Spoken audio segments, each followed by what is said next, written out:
What's going on, guys? Welcome to a new video here in Stockton, California. Today we're going to be discussing how we knock out cars super fast in 30 minutes to help your company.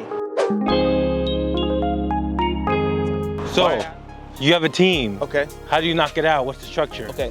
All right, so today I'm going to be showing you guys exactly what we do to knock out a car in 30 minutes. And I'm going to discuss two different methods if you're working in pairs and if you're working solo. So let's start with the first option. So if you're working in pairs, I'd recommend doing the outside first, right? Why do I recommend this?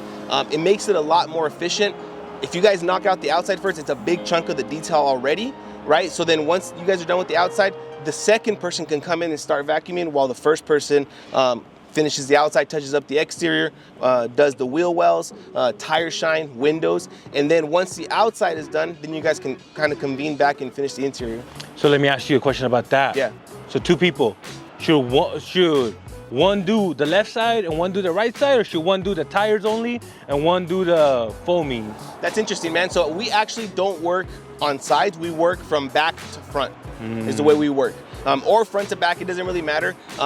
But one person is in charge of the entire area. We're not doing sides because then you're left with the lack of consistency. If one person knows how to vacuum better, then the right side's gonna look a lot better, the left side is gonna look so hot. Got it. So you guys start from the front, one focus on the grill, Exactly. the body, one focus on the tires. Exactly. Got it. And then just making sure I understand. Yeah. And then once you're roughly done and you just gotta do the touch-ups, one jumps inside and starts the vacuuming and all that. Exactly.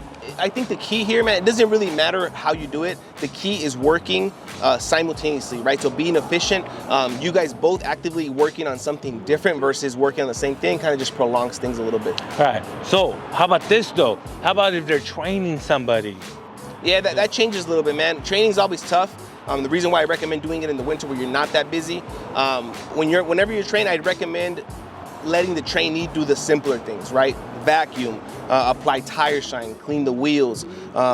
Windows is a bit tough because you kind of have to have some practice doing that. But I would say the more tedious things, it sounds rough, but have the trainee do that and teach as you go. All right, so you, of course, you're the boss, you have employees. What's your job? Do you focus on the most difficult part or you let them learn? How do you do that? It varies a little bit, man. I'm blessed enough to where my guys know how to do everything. So what I do is I normally do the bigger portions of the detail. So for example, I rinse the cars, I foam them. They help me with the more tedious things, such as scrubbing the vehicle, drying the vehicle. If you notice in one of our videos, we're already drying the vehicle before I'm even done rinsing it from soap. So if I rinse the right side, for example, and I'm moving my way around the vehicle, they're right behind me drying the vehicle as I'm still wetting the vehicle, right? So it's all about working simultaneously and being effective. What about when you're working by yourself? Yeah. So when I'm working by myself, I always tackle the interior first, 100%. So I make sure I vacuum everything, wipe everything down, do a preliminary wipe down of the door jambs, and then I tackle the exterior. Got it. And one thing I notice about detailers, they may take a long time focusing on one spot or one job. Yeah. How do you avoid that? Wait, can you clarify? Yeah, for example, they're like, oh, I got a vacuum extra under the seats. Yeah. I know a detailer that does the wheels 3 times. Yeah. You know, well, first of all, why do you think detailers do that? I think it's it's in the nature, right? You're a detailer. I think, however, there is a little bit of an overkill there.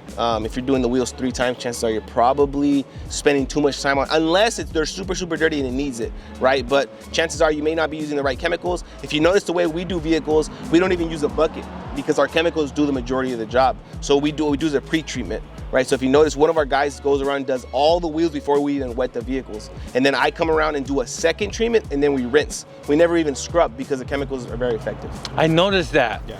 Now, tell me the right way to refer this. Is it a shortcut or is it like you're just not doing the extra steps that everybody does? You know what I mean? Yeah, absolutely. I mean, it's what works for us, right? I think if you Google how to properly wash a wheel, you're gonna get the bucket method, right? Where you have a bucket, you're working on every single wheel.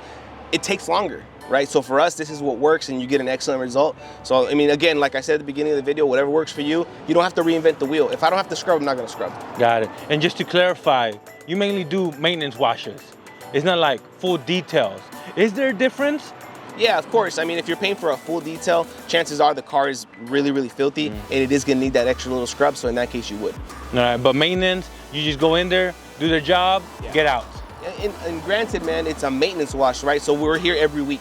So the car isn't necessarily super dirty. From time to time, they do get a little dirty, especially if it rains, but chances are you don't really need to do a whole lot of scrubbing. All right, man, and last question. Let's just say there's a detailer out there who's taking 2-3 hours on a maintenance detail. They just started. What are some tips you could give them to reduce that time? Yeah, absolutely. I mean, first and foremost, if you're taking that long on a car, it's a good and bad. It's good because it means it shows that you care about your customers and that you're really passionate about it.